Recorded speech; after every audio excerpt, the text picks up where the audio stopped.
14, I went to bed one night, and when I woke up, I couldn't see. I'd lost my sight overnight.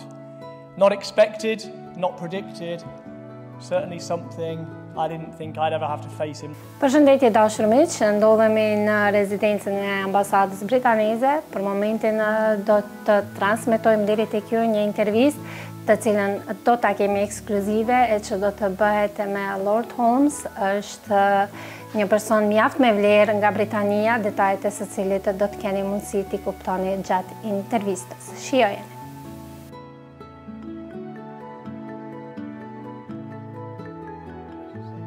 Hi, I'm Lord Holmes of Richmond, Chris Holmes from the United Kingdom. I'm a member of the UK Parliament in the upper house of the Parliament in London, and prior to that I was on the Great Britain swimming team for 17 years and was lucky enough to go to 4 Paralympic Games and win 9 gold, 5 silver and a bronze medal. I then became a journalist and a commercial lawyer, and then got involved with the bid to bring the Olympic Games and Paralympic Games back to London in 2012, and was director of the Paralympic Games for London 2012. And as a result of the successes we had in 2012, I was invited to join the UK Parliament in the House of Lords. I was incredibly lucky to go to 4 Paralympic Games. Swimming was my life and my love for 17 years. I swam 5 hours every day, getting up at 4:30 in the morning, 2 hours in the morning, then another 2 hours in the evening, an hour at lunchtime. 80,000 metres on a big week, that's 3,200 lengths of a standard pool. And all of that training was geared towards trying to do the perfect performance at the Paralympic Games. I went to my first games in Seoul in South Korea when I was 16 years old, and it was extraordinary, just such a contrast, such a fabulous different country. I came away from Seoul with 2 silver and a bronze medal. Then 4 years later in Barcelona, was lucky enough to win 6 golds and a silver medal, which had never been done by any British Paralympian before, and so far has never been done by a British Paralympian since the Barcelona Games. So I was incredibly fortunate to compete at 4 games, to be part of a team who were so focused on that ultimate mission of winning gold, silver and bronze medals at Paralympic Games, and to be part of team success. So though it was me that won the medals, I couldn't have even got to the start blocks had it not been for all that team of people behind me. Coaches, physiotherapists, strength coaches, dietitians, friends, family, teammates, all of those people had a piece of each of those gold medals, because I couldn't have won any of them without that fabulous team around me.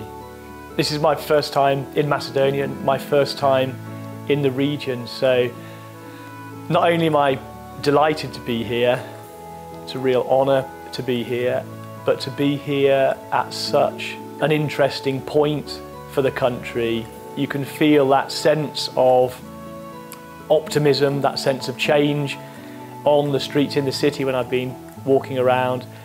It's really always exciting to come to a new country, to come to a different part of the world that I've never been to, and at such an interesting point. Very fortunate to be here.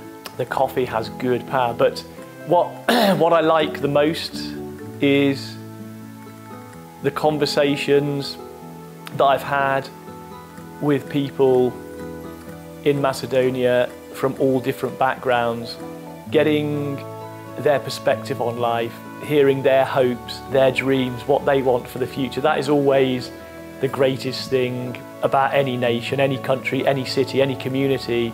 It's a real honour to be able to give speeches to all different organisations, businesses, commercial organisations, NGOs, civil society organisations, community organisations in the United Kingdom and indeed all around the world. It's always a pleasure to do it. And the key to giving a speech is to really draw your audience to you.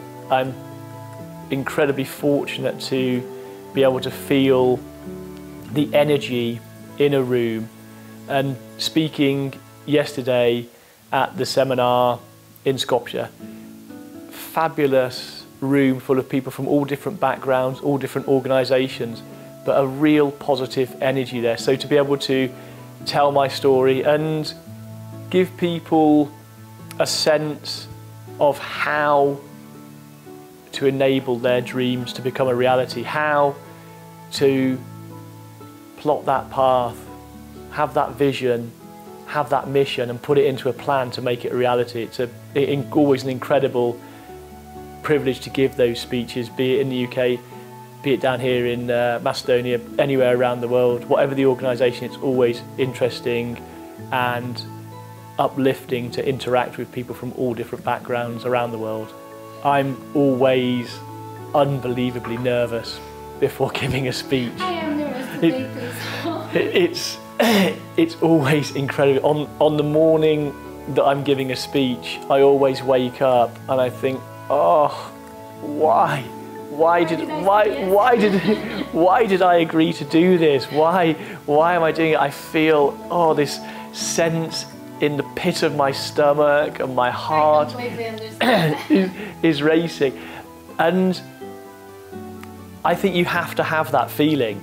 You have to feel that nervousness, that feeling in your stomach, but love it and not see it as a negative, but love it and know that that's part of the process. Because when you're making a speech, when you're doing an interview, you're putting yourself in a vulnerable situation. You're doing something which goes against all of the human survival protectionist mechanisms. You're putting yourself out there in a vulnerable position, so it's right that you should feel nervous. You should have that feeling in your gut.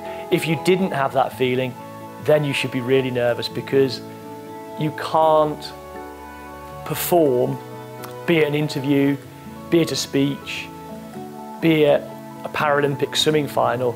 You can't perform without having that feeling and then channeling that feeling into the performance. Every day when I wake up, it's having that sense of purpose and that focus, knowing what needs to be done that day, knowing how it ties into a bigger plan and a bigger picture, and that sense that connecting with people and being on a shared path is a fabulous thing. And one of the most incredible conversations I ever had was after we'd done the games in the summer of 2012. I was doing an event that December, and somebody came up to talk to me after I'd given the speech, and she was a young lady who was blind, and she came up to me and she said, before the Paralympic Games in London in 2012, I was ashamed to be blind. I was ashamed of my white stick. Since the Paralympic Games, I'm proud to be a disabled person in the United Kingdom. It's those moments, those conversations, those connections, that's what motivates me. That's what gets me out of bed every day to try in some small way to make good stuff happen. When I was 14, I was a regular teenager, went to the local school, just hung out with my mates, played lots of sport, cricket, rugby, football for the school. Then when I was 14, I went to bed one night, and when I woke up, I couldn't see. I'd lost my sight overnight, not expected, not predicted. And without question, as you'd imagine, those first few days and weeks after losing my sight were incredibly dark, difficult days. But what got me through that was the 3 dreams that I'd had since being really young. To try and do the high school exam in Britain, to try and get to Cambridge University, and most importantly, to try and represent Great Britain at sport. And even in those dark, difficult days, the dreams still felt the same. I had no idea whether I could achieve any, never mind all of them, but I had to believe that it was worth trying, struggling, pushing to see if I could. To learn to swim again, not being able to see, to learn to get about using a white stick, to relearn everything that I'd learnt as a toddler, relearning it as a teenager. And it was the people around me who helped me, who supported me, friends, family, teachers, swimming coach.